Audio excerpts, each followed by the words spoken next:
What do you want to do that God has told you not to do? That's the question that Balaam faces in Numbers 22.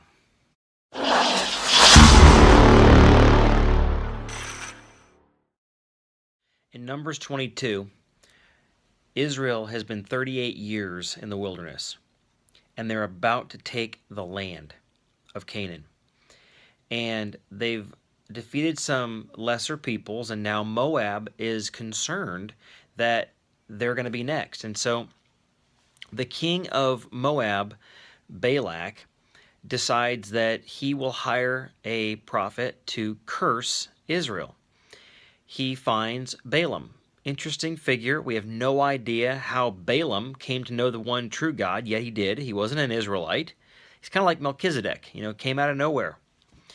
So Balak, king of Moab, sends a company of people to Balaam and says, here's some money, and I want you to curse Israel so that I will be able to defeat them. And this is clearly not God's will. He knows that. These are God's people. And he says, wait here, let me go pray for a little while. You guys stay, and then I'll let you know. Well, he prays, and God says, no, don't go with these men, and don't curse Israel. Duh. So he goes back to them and says, well, God said no. I mean, I would, but, God said no. Have you ever done that? Said, well, I really would like to do this, but, I just can't because I'm a Christian. When you do that, temptation gets stronger and stronger and stronger. So these men come back. Balak sends more of them and better men, and it basically is promising riches, not just a fee, but riches. This was what Balaam wanted. So he says, okay, hey, stay the night, and I'm going to pray again, and maybe God will change his mind. He didn't need to seek the Lord again. He already knew God's will. And so God says, go with him. Sometimes God says yes to wicked people to judge them. And so he gets on his donkey the next morning, gets up early, and decides, let's go and see what these men want, and then maybe I can get permission to curse Israel.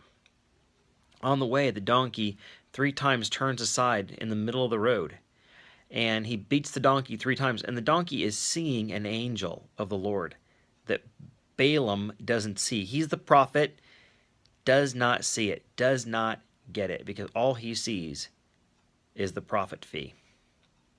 Finally, the 3rd time, God gives the ability to speak to the donkey, and he says, why have you beat me these 3 times? Balaam is so clueless, he has a conversation with the donkey.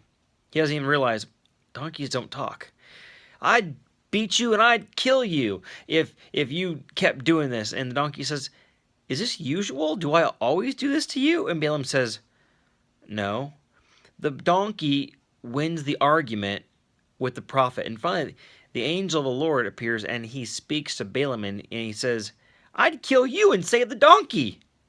Are you so blind? Don't you get you were doing something you weren't supposed to do? He says, oh, I didn't realize it would displease you, Lord. Really? You didn't know? You didn't know because all you saw was what you wanted. Jude would tell us later that this is the sin of Balaam, this caring about money more than anything else. It's been said that every man has his price. Judas had a price, 30 pieces of silver. That hopefully is not true of you and me. Hopefully there's not a price, not just money, but something else that would get you to say, I'm going to do what I want to do because I want it, and I'll just ask forgiveness later. Numbers 22 is a searching passage, and every one of us has to search our heart and ask ourselves, is there anything in our lives we love, that we do, even though God says, I don't want you to do it? Psalm 51 says, search me, O God, and know my heart. Try me and know my thoughts, and see if there be any wicked way in me. I challenge you to pray Psalm 51 today.